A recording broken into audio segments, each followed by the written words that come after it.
From LinkedIn News, I'm Leah Smart, host of Everyday Better, an award-winning podcast dedicated to personal development. Join me every week for captivating stories and research to find more fulfillment in your work and personal life. Listen to Everyday Better on the LinkedIn Podcast Network, Apple Podcasts, or wherever you get your podcasts.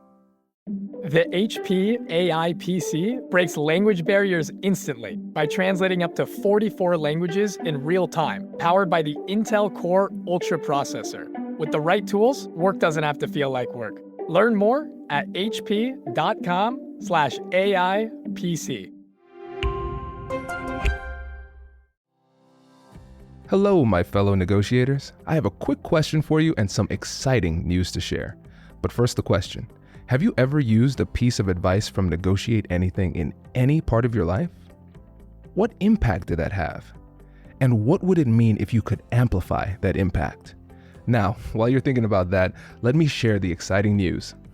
That is what your life and career will look like when you join Negotiate Anything Premium. Negotiate Anything Premium is a comprehensive resource for mastering negotiation, providing exclusive content and community support to enhance your growth. It's everything you love about Negotiate Anything and so much more. Are you ready to negotiate more of the best things in life? Click the link in the show notes to learn more. I'll catch you later. My name is Susan Borke, and my company name is Borke Works. My focus is on training negotiation skills. I really feel it's empowering when people understand how to negotiate effectively, and it puts them in a position of being able to do a better job for themselves and for their organizations. And so how did you get into this? A lot of my background is from when I was working in-house for the National Geographic Society. I worked as in-house counsel, creating the business affairs department for the television group initially, and then working as part of the general counsel's office as deputy general counsel for about 18 years. My total tenure with National Geographic was about 28 years. Wow. And after I left, I realized that one of the things I most enjoyed from when I worked at National Geographic was creating a negotiation skills course for staff. People who took my course really enjoyed it, and it did two things at least. One was giving them confidence that the lawyers they were working with were really interested in negotiating constructively, helping them do their deals well. And the second thing was it gave us a common language for talking about negotiations, and that made our whole communication process much more efficient. That's really smart. I think that's a really great example to show how negotiation as a skill can improve the communication skills of everybody in the organization and bring people closer together when they're working collaboratively. That's very true. And I really feel that that's the key to effective negotiating. If you look at negotiation, that whole process, as a problem-solving process, and then that's going to orient you towards working together collaboratively. So whether you're doing an internal negotiation within an organization or even within a family, or whether you're negotiating with outside vendors or outside collaborators, who you're going to work with as independent contractors or entities from which you're buying products or services, all those things take on a whole different orientation when you see negotiation as a problem-solving process. Right. That makes a lot of sense. And that's one of the things I was really excited to talk to you about is focusing in on the process of negotiation from preparation to engagement. And I think it would be good for the audience to see your approach to negotiation and the process you use. So in your opinion, with the thinking about negotiation as a process, what is the first step? I think the first step is to think about negotiation as a process. And what that means is that generally, most negotiations are continue. They consist of several stages of a cycle. And the cycle is one of preparation, which is what I see you doing mostly on your own, and then engagement. And that's what I see when you're actually directly interacting with your counterpart. And for most negotiations, this preparation and engagement is a continuously going cycle. And some of it occurs almost, instantaneously, because sometimes what happens is that you'll hear something from your counterpart and you'll need to digest it and prepare in your own mind, what your next appropriate response is. Other times it's going to be a more formal staging. You'll do preparation, and I see this preparation, effective preparation, as having three components, and then you'll go in to some form of more formal engagement with your counterpart, whether that's a meeting or a telephone conference. And then that will conclude, and you'll need to go back into the preparation part of the cycle so that you can prepare for the next engagement. I like the bifurcated approach to the negotiation process because it's nice and simple. Preparation, engagement, and it's clear as to where those steps are. I've read books in the past where they might have broken it down into 6 or 7 steps, and I'm confused and overwhelmed. So I appreciate the simplicity of this approach and the fact that it doesn't really include a clear conclusion because, as you know, with a lot of negotiations, there is no clear conclusion. Even if it culminates in a deal, it leads to further negotiations and the continuation of the relationship. So it puts people in a mindset of constantly being ready and constantly engaged. If you're not engaging directly with the person, then you fall back into the preparation stage and you're getting ready for the next engagement. I agree with you. That's a very good way of looking at it. And I try to advise people when I was working in in-house counsel and then when I have, clients who I'm coaching. What I try to explain to them is that the contract is the beginning of the relationship. That agreement you sign is the beginning of the relationship, and you set the tone for that relationship during the negotiation that leads up to it. Exactly. And one of the things that you mentioned earlier was there being 3 parts of the preparation process. Can you tell the audience a bit about that? Yes, I like to characterize them as research, rehearse, and review. So I talk about the 3 R's of preparation. Okay. And so research, I feel like that one is pretty straightforward in that we're gathering information. But can you go a little bit deeper into actually how you do that as kind of like a systematic approach to the research you do? Well, you need to do research on 2 parties. One is yourself. You really have to understand what you're trying to do through this negotiation. What are you trying to achieve and why? Because as you look at the whys, it may give you insight that'll allow you to add value and take advantage of opportunities that arise when you're talking to your counterpart. So you really want to have a good sense of what you need out of this relationship or out of this negotiation and get very clear on that. A second component of that is understanding what standards apply to the situation. So you want to make sure that what you want to get out of this is realistic. You can be ambitious in terms of what you want, but you still need to be bounded by what market realities may be at play. And then the second strong part of the research that you want to focus on is to get into your counterpart's head as much as possible. So to really learn about that person, that individual, if there's a cultural, any cultural issues that you need to be sensitive to, understand what they are. And also, during that period of time, you're not talking to the person, so you aren't necessarily getting direct feedback, but you can start creating what I call our hypotheses about the person. And I think it's really important when you look at your counterpart, both the person and if it's a larger organization, the organization as well, that you are focused on making hypotheses rather than assumptions. And Kwame, I think you understand the difference that is in terms of your approach then to the situation.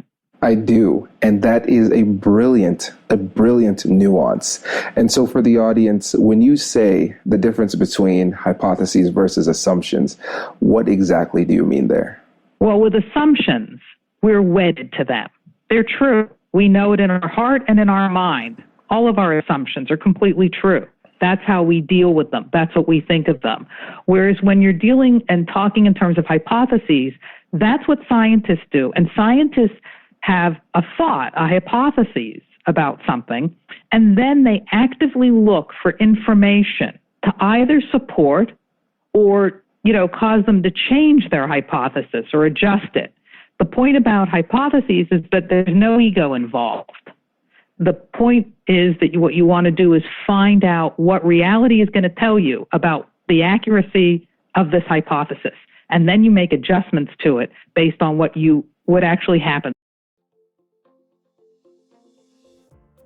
I've got a quick story for you.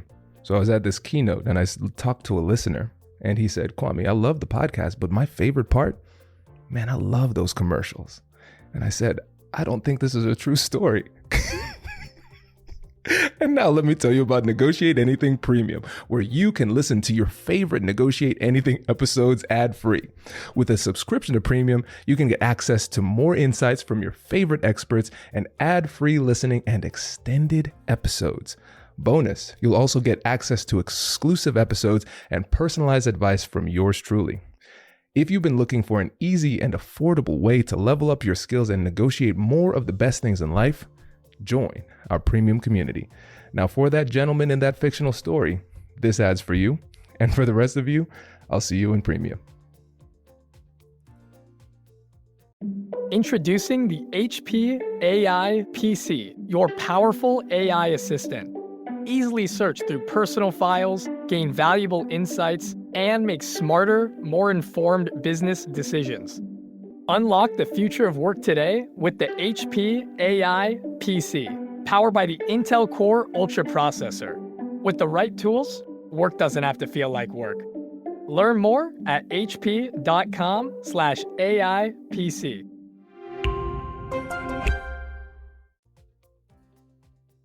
What I like about that is with approaching it as the hypotheses, it helps to guide your curiosity. You're going in there with ideas, possibilities, but you want to confirm or deny those through the process of negotiation, through either the first part of negotiation, like you said, which is the preparation, where you're actually doing research, and you can, to a certain extent, test those hypotheses there. But then you go into the next step, which would be active engagement, and you can test those hypotheses by asking questions and being curious and trying to learn in the midst of the negotiation. I think that distinction is brilliant, and it does a great job when it comes to putting ourselves in the right mindset for these negotiations. I agree with you. And it feeds then, if you're dealing with hypotheses, I think it also feeds into the second part of preparation, which is rehearsal. So when I talk about rehearsing, what I mean is a variety of things, but part of it is even doing what good athletes do. All right. What athletes do is they visualize whatever they're doing, their swing or, the game, or how they're going to get the ball from one end of the court to the other. And as they do that, as they think in their own head, all the ways, what it's going to take to get the ball from where they are to where the basket, or then they're thinking about all the different things that can happen along the way, all the things that can go wrong. So if they've got a defender on them, who might be interested in fouling them, how they defend against that. They also can think about if this, way to the basket, if going down the left-hand part of the court isn't available, how do they, get to the right-hand court, or how do they get the ball to a player that's on that side of the court? So that whole process of visualization, and as detailed a process as possible, is going to help you be much more actively prepared for the negotiation. And once you've visualized and thought about all the things that can happen, what your reaction and response is going to be, and how you're going to, respond in a constructive and effective manner, that frees up bandwidth in your mind when you're actually engaging with your counterpart, so that if something happens that you didn't plan for, it doesn't panic you because you have bandwidth for it. It's not, it's a surprise, but you've already figured out all these other things, and it probably is going to be like one of the things you've already figured out. Absolutely. And I think that's an underutilized technique when it comes to negotiations in particular, but our professional lives in general. I always find it fascinating that professional athletes almost seem to take their craft a little bit more seriously, when in reality, what professional athletes do is they're entertainers. They're in the entertainment industry. You and I were both attorneys. You have doctors, nurses, and other professionals who have jobs that carry a lot of consequence, but it seems as though we aren't as serious, and maybe not serious, we aren't as intentional about the preparation for our daily activities. And I think visualization is one of the most powerful techniques we can utilize. And when it comes to resistance, it's critically important, because a lot of times you see people have negotiation strategies that are essentially based on hope. I want to say these things and I hope it works. Then if it doesn't work, then we really don't have much of a strategy. Or if we don't rehearse appropriately, like you say, we're not prepared. And it just reminds me of the saying, the words of one of America's greatest philosophers: everybody has a plan until they get punched in the face. And that is, of course, Mike Tyson. So if you visualize that punch, it makes it a lot easier for you to take it and roll with it in the midst of the conflict or negotiation. I agree with you completely. I think that another place where you can prepare effectively is to have an agenda, to have a written agenda. So part of this rehearsing that I'm talking about is having a written agenda. And the reason for that, you don't have to share it with your counterpart. Depending on the negotiation, it may be appropriate to do so. But by having what the points you want to cover written down, you're again freeing up mental bandwidth. You don't have to remember. You just don't have to remember all those extra things. And that leaves you with more of your mind that you can apply to listening, to really listening when you're engaged with your counterpart and really hearing both what they're saying and what they're not saying, and to understand where the opportunities in the negotiation are to make a deal that's going to work for them as well as for you. What we forget is that we're so busy trying to get whatever it is we feel we have to have out of this negotiation, is that if this negotiation doesn't result or bear results that are going to be satisfactory and ideally attractive to our counterpart, there's not going to be any agreement. Exactly. I think that's brilliant. And the benefit of lessening your cognitive load during these difficult conversations is enormous, because when you think about it, oftentimes in these conversations, it's incredibly stressful. And when you're stressed, oftentimes your body produces cortisol, which is a stress hormone, which often results in the clouding of cognition. And so what you want to do is take as much of the weight, the cognitive weight, off your shoulders during the conversations as possible. And you can do that through preparation. And so it's almost like an actor. When you see an actor up on stage, or even somebody who's in improv actors prepare as well. They practice. It seems natural. Doesn't seem like they're acting. And great actors can do that, but they do that because of their preparation. They're able to do that because of their preparation. And I know me, when I'm in my negotiations, I'm not brilliant enough to come up with high-level questions on the fly and these arguments on the fly. So I pre-think as much of the negotiation as possible to make it easier for me to be natural and listen during the conversations. I agree. It really, and a written agenda I have found invaluable to contributing to that. The last part of preparation is really what you do after engagement. So the review, the last R, review, is what you do, I would say, immediately after you hang up the phone or you walk out of the meeting. When you're down in the lobby of the building, if you're walking out of a meeting with someone, when you're out of their presence, you really want to take a few minutes, 5-10 minutes, and write down notes about the negotiation you just left. You've got your written agenda, so you can quickly go through it and identify what did you agree on, what's open, what follow-up questions do you want to pursue for your own preparation, the next time you engage, all those things, and what worked. What did you notice? Did you realize that when you talked in terms of the value of the organizations working together, the person was leaning forward and engaged? When you were talking about, market competition, they seemed less engaged. So what are the things that really got your counterpart's attention? How can you use those as you prepare for the next time you're engaging with them? I love it. I think that's brilliant. And I think for me personally, that's something that I need to do a better job of reviewing afterwards, because when it comes to memory, your memory starts to decay instantly. And so you can't leave it up to chance and hope that you remember. And for you, as an attorney and with what you do with review, I'm assuming that includes sending a follow-up email or message to the person with whom you were speaking. Is that right? It can be, yes. In a way, that's another form of engagement. The review is something you're doing yourself about the negotiation. I agree with you, though, that many times it's very helpful to do that kind of recap summary that reflects your understanding of, where there were agreements or possible agreements, what issues still remain open. That can provide an opportunity to ask a simple, perhaps follow-up question that'll clarify a point that might not be completely clear in your mind because it sounded really good in the room. And then you're like, oh, but what about this kind of thing? So I think I always feel that sending a follow-up is a good idea. And ideally, before you leave the room, it can be helpful if you try and do a recap of what happened in that after that engagement, just even before you leave the room, so that you get immediate feedback from your counterpart as to whether you're summarizing things effectively and accurately. That makes sense. Before we get to the engagement part, is there anything else you want to touch on with the preparation? No, as you can tell, I'm actually that's an area I focus on a lot because I think that when you've prepared effectively, the engagement goes a lot more smoothly. Absolutely. Absolutely. And I think it's hard for people to kind of appreciate that because it's frankly not as cool to spend all that time preparing, doing that introspection and then doing the research and all of that stuff. It's hard work and it's not as glamorous, but you're absolutely right. It does make the engagement significantly easier.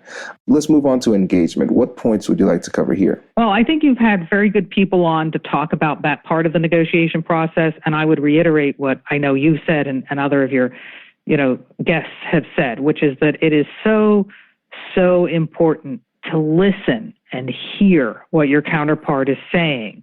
When they understand that you're really listening and they feel that you're really listening, you'll improve your relationship, which is really important. And you'll also yourself be focused on what they're saying. And when you're listening, really listening to what the other person is saying, that's when you're going to catch the nuances that allow you to create, it's that moment of insight that's going to allow you to craft an opportunity or an option or an offer that the other party, your counterpart's going to say, oh, yeah, that's a great idea, or that would really work. And then you move the whole negotiation forward like one great leap. Right. Oh, man, this is great. And I see we are coming up on time. But before you go, let me ask you this question, because this is a question I get all the time when I'm doing these workshops, and I want to see how you handle it. What if you are listening intently, but the other party is so clouded by emotions that they don't give you credit for the listening that you're doing, meaning they don't believe that you're listening? How do you address that? Well, I really like Chris Voss's strategy, which is that you paraphrase. You have to, you have to be able to repeat back to them what you understand them, what you're hearing. And you want to do that because you can get one of two answers. You'll either get that's right, which is, he said, gold standard of knowing then that you've captured what they're saying. Or they'll be like, no, that's not right. And then they can clarify. They can tell you what they do really mean. It gives you that chance. And certainly you say, this is what I'm hearing, but you need to tell me if I've got it right. That's how you move that conversation forward. I agree 100%. Well, perfect. Before you go, can you tell the listeners how they can get in touch with you? I have a website, and I know you're very good at posting it. It's borkeworks.com, which is my last name, Borke, followed by the word works. And that's probably the best way to get in touch with me. And I'd love to hear from anyone who's interested in talking more about negotiation. Fantastic. Well, thank you, Susan, for joining us. This has been phenomenal. Thank you for having me. It's always great talking with you, Kwame. Wait. Now, before you sign off, I have something to tell you that I've never told you before. Just kidding. I've told you before, but you should listen to it again. I want you to know about Negotiate Anything Premium. Imagine all of the things that you love about our traditional feed, plus so much more. I know you like our traditional feed because you're at the end of the episode. And with Negotiate Anything Premium, you'll get more bonus content you've been asking for, more of the expert insights that you can't get anywhere else, and more exclusive behind-the-scenes access into every conversation. Are you ready to get more of what you want out of your life, career, and every conversation? With Negotiate Anything Premium, you'll have access to more high-level, custom designed content and insights giving you the tools you need to negotiate higher salaries, better deals, and better relationships in your life and career. Once I had a listener share that Negotiate Anything helped her to negotiate a $53,000 raise. Could this be you? What would that mean for your life? I've seen firsthand the impact this model has had on my life and the lives of my corporate clients, and I am confident that it can do the same for you. Are you ready to negotiate more of the best things in life? Click the link in the show notes to learn more. I'll catch you later.